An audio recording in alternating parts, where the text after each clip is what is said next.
नमस्कार दोस्तों, विकास एनालिसिस में आप सभी का स्वागत है। और दोस्तों आज हम यूपी टेट में पूछे गए साइंस के प्रीवियस ईयर प्रश्न को देखेंगे। दोस्तों तो अगर आप हमारे चैनल पर पहली बार आए हैं तो प्लीज़ हमारे चैनल को एक लाइक और सब्सक्राइब सपोर्ट जरूर करिएगा। दोस्तों ये सभी आपके पूरे प्रीवियस ईयर प्रश्न हैं जो कि आपके यूपी टेट में पूछे गए हैं और आने वाले यूपी टेट और सुपर टेट टीचर भर्ती एग्जाम के लिए बहुत ही इंपॉर्टेंट है। तो दोस्तों प्लीज़ हमारे चैनल को एक लाइक और सब्सक्राइब सपोर्ट जरूर करिएगा। चलिए दोस्तों इन प्रश्न को हल करते हैं। पहला प्रश्न है आपका 10 मीटर लंबाई के ध्वनि तरंगों में 20 संपीड़न तथा 20 विलरण है। तरंग का तरंग दैर्ध्य बताइए। यानी कि आपको यहाँ पे संपीड़न दे दिया है 20 और विवरण भी आपको दे दिया गया है 20, है ना। यानी कि आपकी जो फ्रीक्वेंसी दी गई है, कितनी दी गई है आपको, यहाँ पे 20 दे दिया गया है ना। और यहाँ पे आपको लंबाई दे दिया गया है, आपको उसकी क्या दिया गया है, लंबाई दे दिया गया है। यानी कि वेलोसिटी इससे हम पता कर सकते हैं तो v मान लेते हैं। यहाँ पे दिया गया है आपको 10 मीटर, है ना। और 10 मीटर को हम क्या कर सकते हैं, सेंटीमीटर में कन्वर्ट कर सकते हैं। तो 10 गुना कर देंगे हम 100 से, तो ये हो जाएगा आपका 1000 सेंटीमीटर, है ना। और आपने पढ़ा होगा एक फॉर्मूला होता है v is equal to n lambda या फिर एफ लेमडा, है ना। यहाँ पे जो होगा आपका v जो होगा वेलोसिटी हो जाएगा, एफ फ्रीक्वेंसी और लेमडा आपका तरंग दैर्ध्य। तो इसी फॉर्मूले में हम रख करके इसकी आंसर जो है तरंग दैर्ध्य निकाल लेंगे। तो तरंग दैर्ध्य क्या हो जाएगा, लेमडा बराबर v बाई में एफ हो जाएगा, है ना। यहाँ पे हमारा v निकल के आया है आपका 1000 सेंटीमीटर बटे में आपका 20, है ना। तो इसको डिवाइड करेंगे तो ये 0 0 कैंसल और ये हो जाएगा 2 से कितने बार में, 50 बार में चला जाएगा, है ना। तो 50 सेंटीमीटर जो होगा यहाँ पे आपका आंसर निकल के आ जाएगा, है ना। तो इस तरीके से आप जो है इसकी लेमडा यानी कि तरंग दैर्ध्य जो है 50 सेंटीमीटर निकाल सकते हैं। तो ऑप्शन नंबर जो है आपका 1 में दिया गया है 50 सेंटीमीटर आपका यहाँ पे करेक्ट हो जाएगा। अगला प्रश्न है आपका, यदि पानी तथा कांच के परम अपवर्तनांक जो है 4/3 और 2/3 है तो पानी के सापेक्ष कांच का अपवर्तनांक क्या हो जाएगा। यानी कि हमको पानी के सापेक्ष जो है कांच का अपवर्तनांक निकालना है।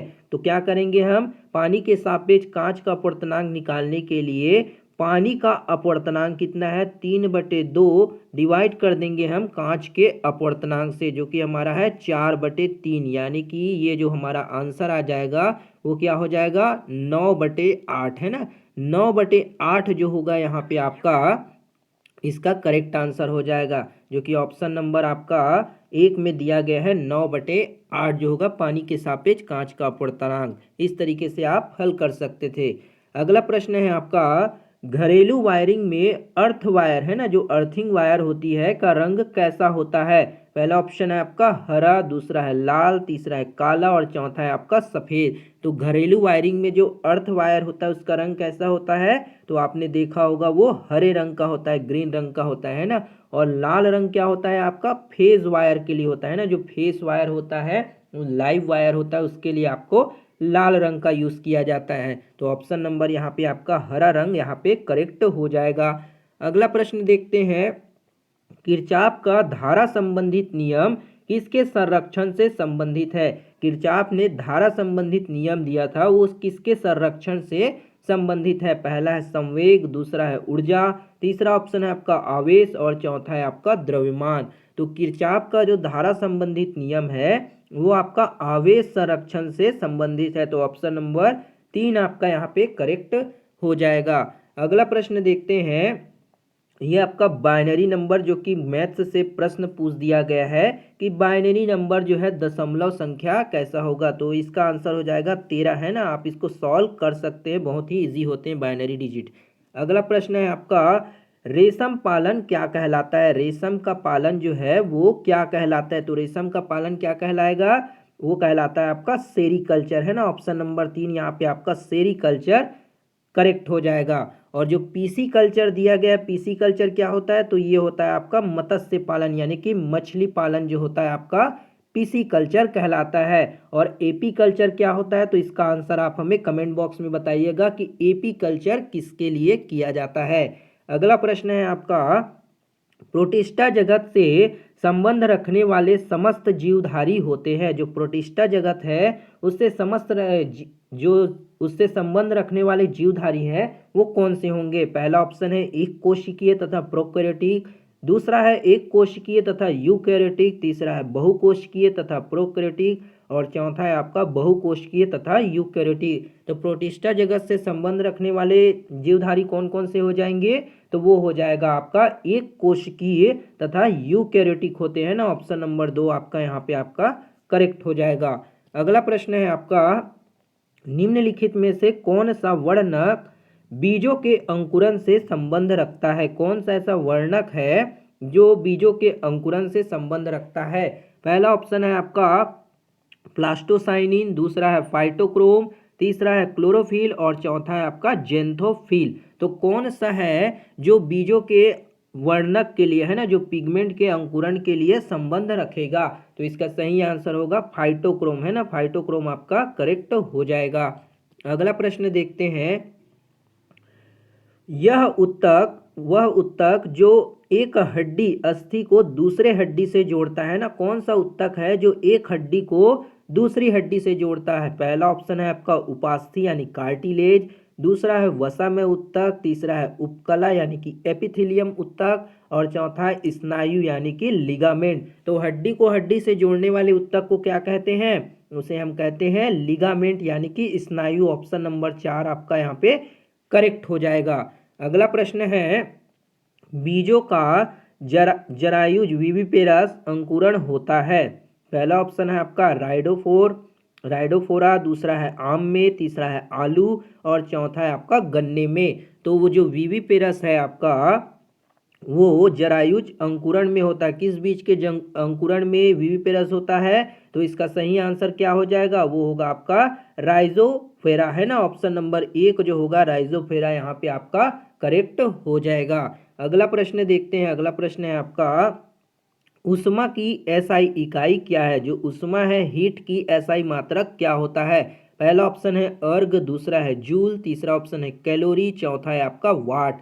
तो उष्मा का एसआई मात्रक क्या हो जाता है? तो वो होगा यहाँ पे आपका जूल है ना। उष्मा का मात्रक जूल होता है और कार्य का मात्रक भी क्या होता है? जूल होता है। तो आप इसको याद रखिएगा कि उष्मा का एसआई मात्रक जूल होता है। अगला जो प्रश्न है आपका, यदि पी एफ तथा ए क्रमशः दाब, बल और क्षेत्रफल को प्रदर्शित करते हैं तो इनमें से कौन सा रिलेशन जो होगा वो सही हो जाएगा? जो यहाँ पे आपको बताना है कि दाब और बल और क्षेत्रफल में जो सही होगा उसको यहाँ पे हमें बताना है। तो कौन सा सही हो जाएगा? तो वो होगा आपका यहाँ पे दाब जो होता है, यानी कि दाब बराबर क्या होता है?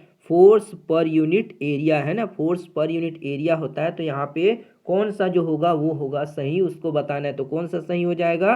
तो वो होगा आपका यहाँ पे ऑप्शन नंबर 4, जिसमें फोर्स जो होता है आपका वेक्टर क्वांटिटी होता है ना। तो ऑप्शन नंबर 4 करेक्ट हो जाएगा।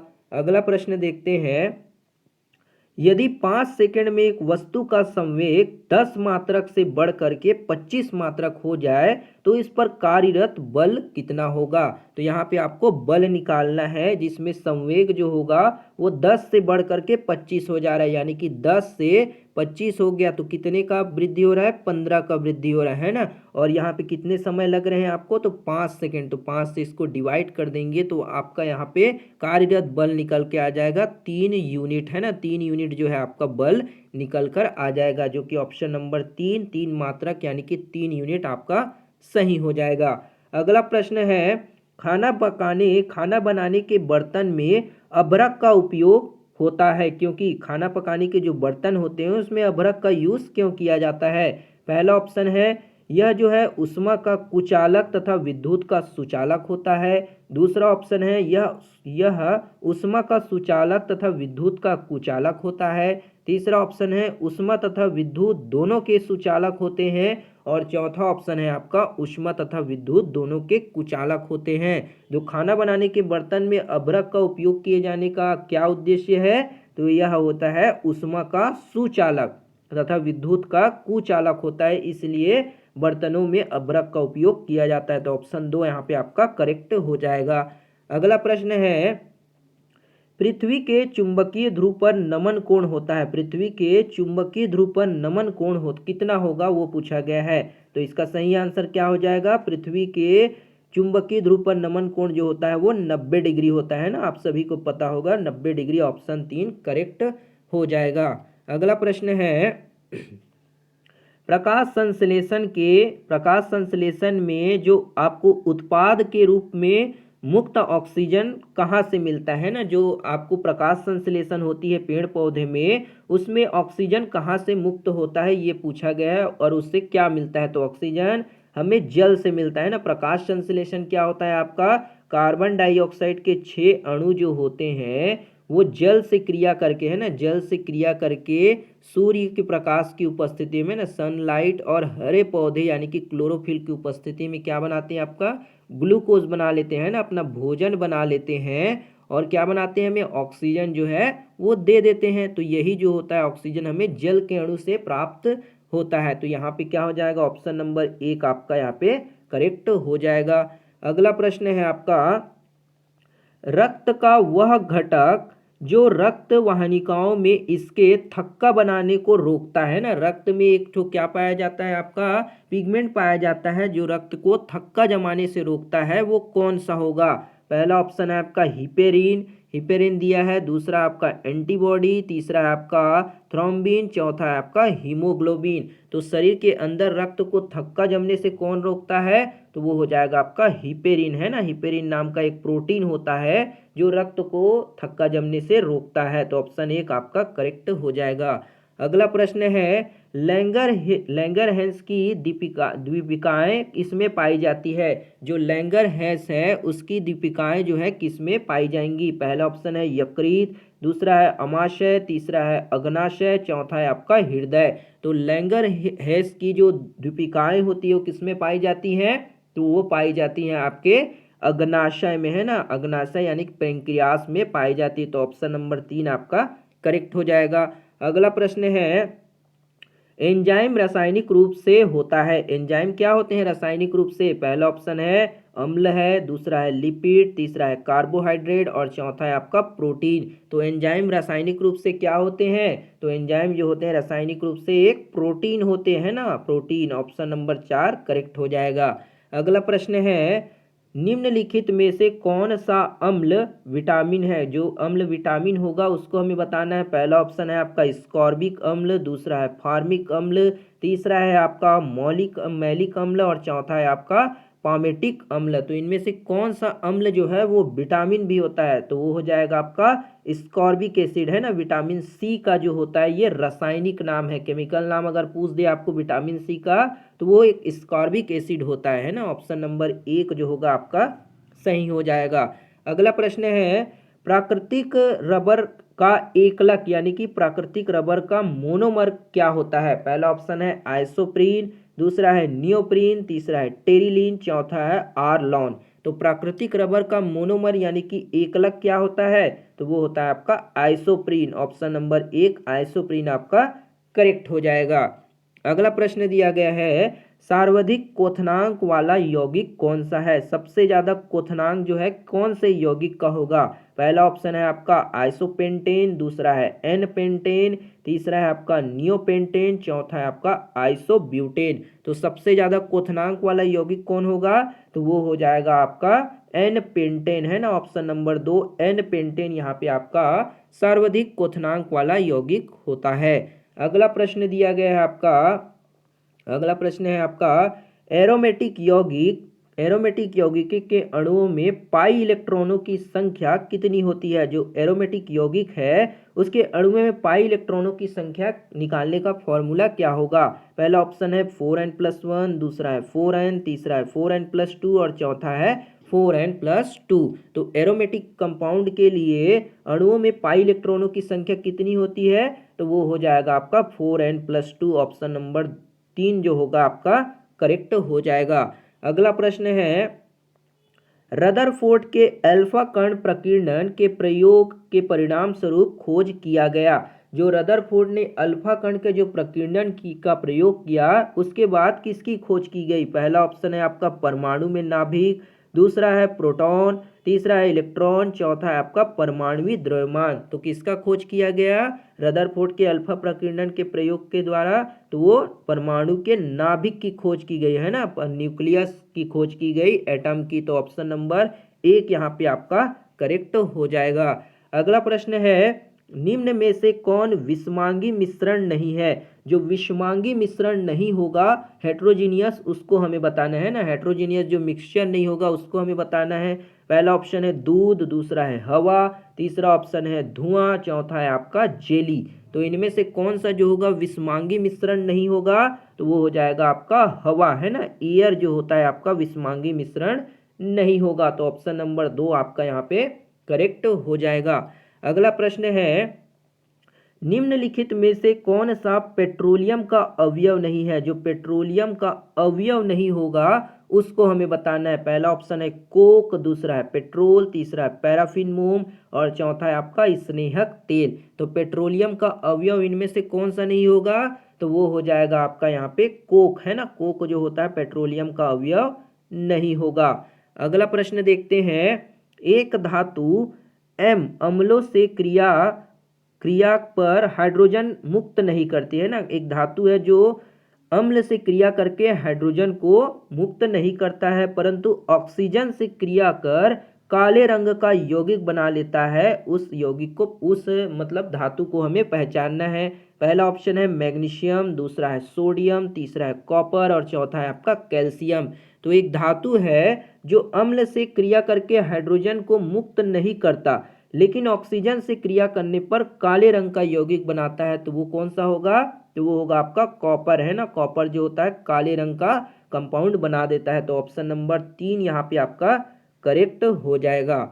अगला प्रश्न दिया गया है, निम्नलिखित में से किसमें परमाणुओं की संख्या सबसे अधिकतम है? जिस परमाणु की संख्या किसमें जो है सबसे अधिक होगी? पहला ऑप्शन है आपका कार्बन डाइऑक्साइड के 16 ग्राम अणु में, दूसरा है नाइट्रोजन के 16 ग्राम अणु में, तीसरा है आपका मीथेन के 16 ग्राम अणु में और चौथा है ऑक्सीजन के 16 ग्राम अणु में। तो इनमें से किस में जो है परमाणुओं की संख्या सबसे ज़्यादा होगी? तो इसका सही आंसर हो जाएगा आपका मीथेन यानी कि CH4 के 16 ग्राम में। तो ऑप्शन नंबर 3 आपका करेक्ट हो जाएगा। अगला प्रश्न देखते हैं, एथिलीन और एसिटिलीन को प्रयोगशाला में इनमें से किसके द्वारा विभेद किया जा सकता है? एसिटिलीन है और आपका एसिटिलीन और एथिलीन, है ना। प्रयोगशाला में किसके द्वारा जो है आप इसमें विभेद कर पाएंगे, अंतर कर पाएंगे? तो वो होता है आपका टॉलेन अभिकर्मक, है ना। टॉलेन जो है रिजेंट के द्वारा आप इसमें अंतर कर पाएंगे, विभेद कर पाएंगे। तो ऑप्शन 3 करेक्ट हो जाएगा। अगला प्रश्न है, दिए गए यौगिक में किस यौगिक में ऑक्सीजन की ऑक्सीकरण संख्या +2 होती है ना। कौन सा यौगिक है चारों ऑप्शन में जिसकी ऑक्सीकरण संख्या जो होती है +2 की होती है, ये पूछा गया है। तो कौन सा हो जाएगा? पहला ऑप्शन है आपका सोडियम Na2O दिया है, दूसरा दिया आपका OF2, तीसरा ऑप्शन है NaO2 और तीसरा आपका NaO3। तो किसमें जो होगा ऑक्सीकरण संख्या +2 की होगी? तो वो होगा आपका OF2 में, है ना। OF2 में जो होगी ऑक्सीकरण संख्या जो होगी वो ऑक्सीजन की +2 होगी, है ना। इसी में +2 आपका दिखाई दे रहा है। तो ऑप्शन नंबर 2 यहाँ पे आपका करेक्ट हो जाएगा। तो ये थी दोस्तों आपके यूपी टेट में पूछे गए साइंस के यानी कि विज्ञान के महत्वपूर्ण प्रीवियस ईयर प्रश्न, जो कि आपके आने वाले यूपी टेट एग्जाम और सुपर टेट एग्जाम के लिए बहुत ही इंपॉर्टेंट है। तो दोस्तों अभी तक आपने हमारे चैनल को सब्सक्राइब नहीं किया है तो प्लीज़ हमारे चैनल को एक लाइक और सब्सक्राइब सपोर्ट जरूर करिएगा। मिलते हैं दोस्तों अगली वीडियो में, तब तक के लिए जय हिंद, वंदे मातरम।